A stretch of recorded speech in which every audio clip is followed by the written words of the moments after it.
Inclusive, no dia 24 agora é que está marcada essa paralisação e eu quero trazer aqui uma consequência, né, que a gente não para pensar, mas a companhia Gol, que tem vários destinos voltados para a Argentina, não só Buenos Aires, mas outras cidades também, cancelou os voos de ida e de volta do dia 24 por conta dessa paralisação, Fábio Piperno. Sim. Vai, enfim, acontecer essa greve e é óbvio que a companhia sabe que ela vai ter realmente problemas. Ela não vai conseguir, enfim, o avião não vai conseguir descer e também não vai conseguir embarcar ninguém de lá para cá, né? Não tem o que fazer. Como, por exemplo, hoje na Alemanha tem uma greve semelhante. O ano passado eu peguei, enfim, uma greve lá na Inglaterra de ferroviários. Parou também o país todo naquele dia. Então tem algumas associações, alguns sindicatos que ainda têm esse poder de mobilização. Agora, de que forma que isso, Luiz Felipe Dávila, começa a impactar o todo, não só a Argentina e a população em si, mas aqueles que de alguma forma precisam viajar, dependem do país e agora começam a ter os reflexos sobre os seus compromissos a partir dessa paralisação? Olha, a paralisação é um desastre para o país, né? Mas isso fortalece o Milei. Por quê? Porque mostra que é a população contra o corporativismo. É isso que está ficando cada vez mais evidente nessas demonstrações. Não é alguém que defende... Não, está assim, olha, é o cidadão versus o corporativismo. E isso vai fortalecer o Milei. Ao meu ver, isso vai dar mais poder para o Milei negociar até melhor com o Congresso Nacional. Porque é isso, o que está acontecendo hoje, nesses países, existem duas categorias, os que vivem da vida da teta do Estado e aqueles que têm que ralar justamente para sobreviver. E o que está mostrando é apartando quem vive do dinheiro da teta do Estado e quem que vive do mercado e do trabalho.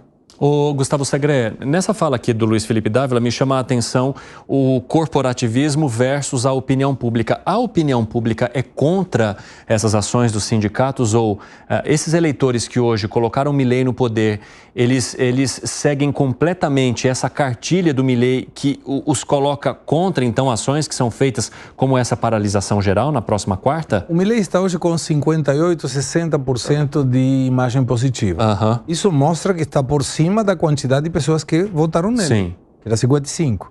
Então está demonstrando que essa luta, através do exemplo, está dando certo perante a opinião pública. E por que é através do exemplo? Por exemplo, quantos presidentes foram na reunião de Davos falar sobre a sustentabilidade e a melhora no controle climático, mas foram com jatos que poluem o ar?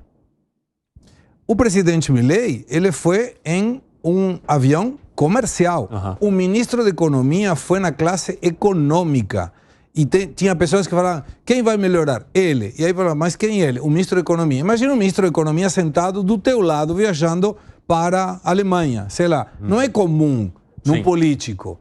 Senão ele vai de jatinho ou vai na classe, primeira classe, executiva. Com isso ele poupou 292 mil dólares. E agora a oposição está dizendo que tem um avião que foi comprado pelo governo Fernandes e pagaram 25 milhões de dólares, que se não é utilizado, ele tem um custo maior que utilizá-lo. Então vamos dar volta no avião para que o valor do avião possa ser amortizado. É absurdo o que eles estão falando, mas o Milei está dando o exemplo. E isso atrapalha muito o político, porque ninguém quer perder essa possibilidade de ter esses benefícios. Nós comentamos aqui, vale a pena relembrar. Na jefatura da Casa Civil tinha 121 carros com 231 motoristas. Para quantas pessoas? Muito menos que 121. Então você vê que tinha um monte de gente aí que não precisava estar com um absurdo gasto patrimonial que não precisava e o Milei está consertando isso e vale, me parece muito válido. O que foi, Piperno? Ele tem 40 dias de governo, né? Tomou posse dia 10 de dezembro. Né? Sim. Foi isso, né? Então, tá com 40 dias de governo, muito bem. 40 dias de governo é o período da lua de mel. Enfim, o eleitor tende a ser, inclusive, mais generoso com o eleito. Em qualquer democracia assim, eu não conheço nenhum presidente que após 40, 50 dias de governo fosse menos popular do que no dia da eleição. Então, até aí, normal. As medidas de impacto midiático, de cortar um gasto pessoal ou outro, também, nesse período, elas são bastante comuns em alguns momentos. Eu me lembro, o Collor fazia muito isso. O Dória, por exemplo, foi varrer rua com o pessoal aqui quando tomou posse da prefeitura. Mas também a gente sabe que com o tempo, esse ímpeto todo aí, por alguns sacrifícios pessoais e tal, ele vai arrefecendo um pouquinho. É dor de cotovelo isso. Não, mas porque aqui, é a experiência. O presidente Lula fez nos primeiros 40 dias, viajou para um monte de lugares pagando um monte de grana. Eu vou contar o que o Milei fez, que outro dia eu li num jornal argentino. Vai. Ele viajou para não sei onde. Qual jornal? Peraí, me conta primeiro qual jornal. Página 12. Ah, vai. Tá, não, meu. Isso não é sério. Tá lá. Mas tá lá, enfim, documentado. Quer dizer, ele foi lá para, acho que para Mar del Plata, supostamente pagando a passagem. Sim. Perfeito. Só que aí alguém pegou lá o recibo da passagem e tal e viu que, na verdade, foi emitida lá por uma empresa que só tem como cliente o governo argentino. Então, não, senhor, está errado. E te digo por quê. Me comprometo, inclusive, a buscar, se quiser, o recibo. O Manuel Adorni, que é o voceiro presidencial, publicou nas redes sociais dele o bilhete comprado pelo Milei e pago por ele. Não teve empresa nenhuma. E a página 12 então, é um jornal comprou que de que empresa? Não, mas não tem nenhum tipo de credibilidade, nenhuma. Mas eu vou buscar. Agora, Gustavo Segré, para a gente finalizar essa questão sobre os principais pontos desse mega decreto e das decisões de Milei, eu estava vendo também, né, na cobertura jornalística argentina, que o Milei encaminhou uma proposta para o Congresso para indexar as aposentadorias a partir de abril. Diferentemente do que busca o Congresso, que gostaria que isso fosse feito já a partir de janeiro. E o governo tentando se livrar da influência agora, né, desse índice nesses 3 primeiros meses do ano.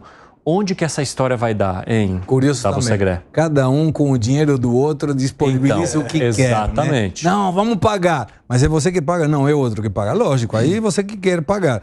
Eu lembro uma vez, eu era criança, meu pai falou, quando você for jantar, você pede o mesmo vinho, pagando você ou pagando outra pessoa. E tem muita gente, sobretudo político, que ele gosta de pegar o vinho, mas se o outro paga, o vinho é melhor que se ele paga. Então, isso acontece da mesma forma. A atual lei estabelece que a atualização é feita a cada 3 meses. O projeto do Milei é que seja todo mês. E para isso colocou, vamos fazer todo mês em função da inflação muito elevada a partir do mês de abril. Por quê? Pela situação de caixa deixado pelo governo anterior. A oposição, que quer que o Milei se exploda, fala, não, atualiza a partir de agora. Então, por que quer atualizar a partir de agora? Mesma coisa aconteceu quando perdeu a Kirchner e ganhou o Macri. Eles deixam terra arrasada para que tenha a maior dificuldade possível, que não tenha caixa suficiente, que tenha que apelar, por exemplo, como La Rioja, para aquelas quase moedas, esqueci os nomes, eu vou trazer amanhã. É verdade. Os patacones. Os patacones e afins. Enfim.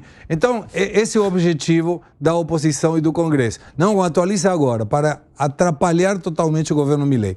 O que está fazendo Milei não é cambiando a regra do jogo. E parece como que não defende. Não, é simplesmente clarificar. A atual forma é a que se mantém até abril e é a proposta do Milei.